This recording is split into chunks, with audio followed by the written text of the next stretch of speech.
बिस्मिल्लाहिर्रहमानिर्रहीम। दोस्तों, आज की मेरी ये वीडियो अपने पाकिस्तान के दोस्तों के लिए है कि पाकिस्तान से जब भी आप अमेज़न की किसी भी मार्केट प्लेस में, चाहे आप यूएस की मार्केट प्लेस में या यूके की मार्केट प्लेस में अकाउंट ओपन करने का सोचते हैं या करना का चाह रहे होते हैं, तो वहाँ पे जब आप डॉक्यूमेंट्स आप सबमिट करते हैं, तो यहाँ पे एक जो इशू आपको फेस करना पड़ता है कि अमेज़न की जो लैंग्वेजेज़ है जिनको वो सपोर्ट करता है, उनमें उर्दू की लैंग्वेज जो है वो वहाँ पे शामिल नहीं है। तो यहाँ पे बहुत सारे डॉक्यूमेंट, मिसाल के तौर पे आपका आईडी कार्ड है, वो उर्दू लैंग्वेज में अगर बना हुआ है तो वो आप सबमिट करते हैं तो वो डॉक्यूमेंट अमेज़न एक्सेप्ट नहीं करता। तो आज की वीडियो में आपको डिटेल के साथ बताऊँगा कि आपने अगर कोई भी डॉक्यूमेंट जो उर्दू लैंग्वेज में है, उनको अगर अमेज़न में किसी भी मकसद के लिए सबमिट करना है, तो वो आपने किस मेथड के थ्रू आपने सबमिट करना है। तो वीडियो को आपने कंप्लीट देखना है ताकि इस हवाले से आपके कॉन्सेप्ट्स क्लियर हो सकें। वीडियो की तरफ चलने से पहले अगर आप लोगों ने चैनल को सब्सक्राइब नहीं किया,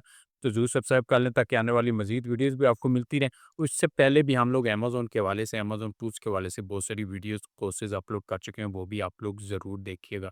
तो वीडियो की तरफ चलते हैं। तो पाकिस्तान से अक्सर लोग कंप्लेन कर रहे होते हैं कि हम लोग डॉक्यूमेंट सबमिट कर रहे हैं, तो अमेज़न उनको एक्सेप्ट नहीं कर रहा, डॉक्यूमेंट से रिजेक्ट हो रहे हैं और उनको रीज़न समझ में नहीं आती कि ये क्यों रिजेक्ट हो रहा है। हालाँकि सब कुछ ठीक-ठाक है, सब कुछ ओरिजिनल है, सब कुछ ठीक-ठाक सेंड कर रहे हैं। तो यहाँ पे डॉक्यूमेंट सबमिट करते हुए कुछ चीज़ों का आपने ख़्याल करना है कि आपके डॉक्यूमेंट्स, ख़ास करके ये स्कैनिंग का आपने ख़्याल रखना है कि बहुत सारे लोग आजकल मोबाइल का ज़माना है, तो डॉक्यूमेंट सामने रखते हैं, मोबाइल से तस्वीर खींचते हैं, उसको सेंड कर देते हैं। बेशक आपके पास कितने ही अच्छा कैमरा क्यों ना हो, लेकिन स्कैनर वाला काम आपका मोबाइल नहीं कर सकता। तो हमेशा जब भी अकाउंट ओपन करें, तो आप अपने डॉक्यूमेंट्स को प्रॉपर स्कैनर से स्कैन करके तो उनकी पीडीएफ फाइल सेंड करें ताकि वो रिजेक्ट ना हो। इसके बाद पाकिस्तान के दोस्तों के लिए एक सबसे बड़ा मसला जो ये फेस करते हैं कि यहाँ पे बहुत सारे डॉक्यूमेंट जो पाकिस्तान में हैं, वो आपको उर्दू लैंग्वेज में मिलते हैं।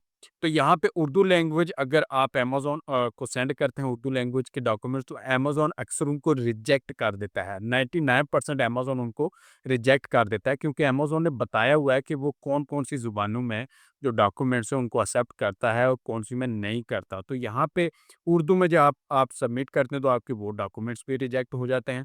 तो इसका हल क्या है? यहाँ पे यूट्यूब पे आपको बहुत कम ऐसी वीडियोज़ मिलेंगी जिन पे आपको उसका प्रॉपर कोई हल आपको बता रहा हो कि कैसे उसको हल करना है। तो मैं इस टॉपिक पे सोचा कि मैं एक वीडियो बना दूँ और यहाँ पे इसको आपने इस मसले को कैसे हल करना है। यहाँ पे सबसे पहले मैं आपको बताता चलूँ कि अमेज़न कौन-कौन सी ज़ुबानों में जो डॉक्यूमेंट्स है वो एक्सेप्ट करता है। इंग्लिश, चाइनीज़, फ्रेंच वगैरह, ये जितनी भी ये लैंग्वेजेज़ हैं, इनमें अमेज़न जो डॉक्यूमेंट्स आप सबमिट करते हैं वो एक्सेप्ट करता है। इसमें हिंदी भी है, अरबिक भी है, लेकिन यहाँ पे आप देख रहे हैं कि कोई भी उर्दू मेंशन नहीं है। तो उर्दू के डॉक्यूमेंट जब आप अमेज़न पे सबमिट करते हैं, तो अमेज़न ने ऑलरेडी बताया हुआ है कि मुझे इन ज़ुबानों में डॉक्यूमेंट सेंड करो, तभी मैं उनको एक्सेप्ट करूँगा, बाकी मैं नहीं करूँगा। तो फिर उनमें रिजेक्शन के चार्जेज़ यहाँ पे आ जाते हैं। यहाँ पे ये मेंशन कर दिया मैंने, Pakistani user typically have identity document like CNIC national ID card issued in Urdu language. यानी सबसे ज़्यादा मसला यहाँ पे ना नेशनल आईडी कार्ड का है कि वो उर्दू लैंग्वेज में है। अब हर बंदे के पास पासपोर्ट तो होता नहीं है कि पासपोर्ट वो सेंड कर दे। बहुत कम लोगों ने पासपोर्ट बनवाया होता है। जिनके पास पासपोर्ट नहीं है, उनके पास तो जस्ट यहाँ पे नेशनल आईडी कार्ड ही है, तो वो अगर उर्दू लैंग्वेज में है तो वो उसको कैसे यहाँ पे करेंगे। तो यहाँ पे उर्दू लैंग्वेज क्योंकि इस लिस्ट में नहीं है, तो यूज़र को काफ़ी यहाँ पे मसला दरपेश होता है। तो इसका आपने हल क्या करना है? सिंपल सा हल है।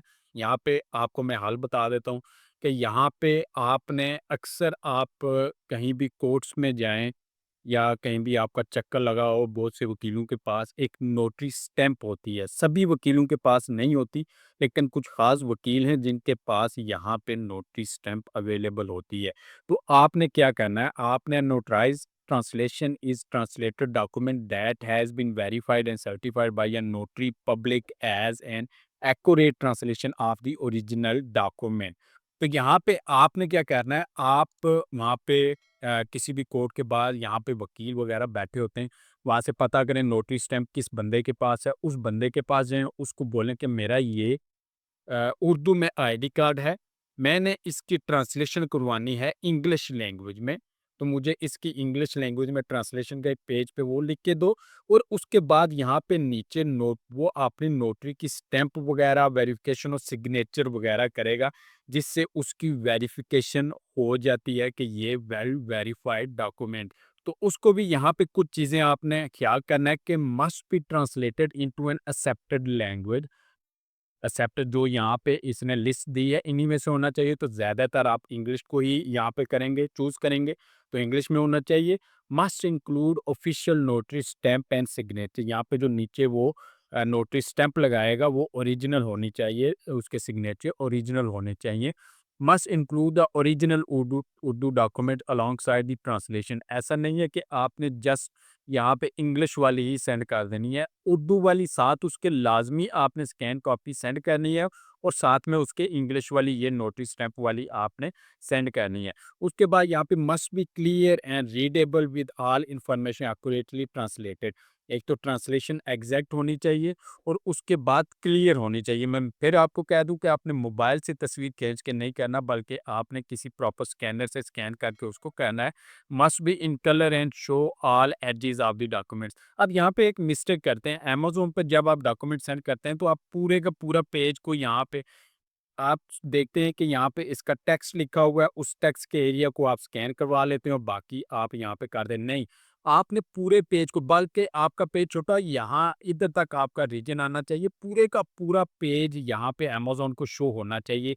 उसके एजेस वगैरह यहाँ पे कटे हुए नहीं होना चाहिए, क्रॉप करके आपने सेंड नहीं करना। इस चीज़ का आपने ख्याल रखना है। ये बेसिक लेवल की एक मिस्टेक है जो ज़्यादातर लोग, जिनको यहाँ पे इस चीज़ को फ़ील ही नहीं होता कि इन्होंने सब कुछ ठीक से किया है, लेकिन ये बेसिक लेवल की मिस्टेक वो कर देते हैं और वहाँ पे उनके डॉक्यूमेंट रिजेक्ट हो जाते हैं। तो कॉर्नर्स वगैरह क्लियर यहाँ वहाँ पे पेपर्स के यहाँ पे शो होने चाहिए। तो यहाँ पे आपने स्टेप बाय स्टेप क्या कहना है कि आपने एक वेरीफाइड ट्रांसलेटर देखना है। ये नहीं कि किसी भी बंदे को उठा के आपने कहना है, नहीं, आप उसी नोटरी वाले के पास जाएँ जिसके पास स्टैंप है, तो वो लाज़मी आपकी ट्रांसलेशन वगैरह आपको करके दे देगा। और यहाँ पे उर्दू आईडी कार्ड आपने देना है और इंग्लिश देना है। यहाँ पे एक चीज़ क्या रखनी है कि दोनों के नेम जो हैं वो सेम होने चाहिए। जो वहाँ पे लिखा हुआ है वैसा ही यहाँ पे लिखा हुआ होना चाहिए, और जो नेम आपने अमेज़न को सेंड किया है इंग्लिश में, वो स्पेलिंग्स भी आपके मैच करने चाहिए। और यहाँ पे आपको scan both the original Urdu ID card and notarised translation in colour, ensure they are clear, readable and under 10 MB in size. ठीक है, साइज का भी आपने ख्याल करना है। अब यहाँ पे नोटरी वाला किधर आपको मिलेगा? यहाँ पे district courts and session courts, यहाँ पे आपको नोटरी स्टैंप वाला मिल जाएगा। कुछ बैंक्स में भी, HBL, UPL, MCB में भी नोटरी स्टैंप आपको मिल जाती है, या large chambers and legal office में आपको ये मिल जाएगा। अब यहाँ पे कुछ टिप्स भी आपको यहाँ पे मैं देता चलूँ कि यहाँ पे कुछ टिप्स हैं, इनका आपने ख्याल रखना है कि हाई क्वालिटी स्कैन करनी है, जो आगे भी मैं आपको बता चुका हूँ।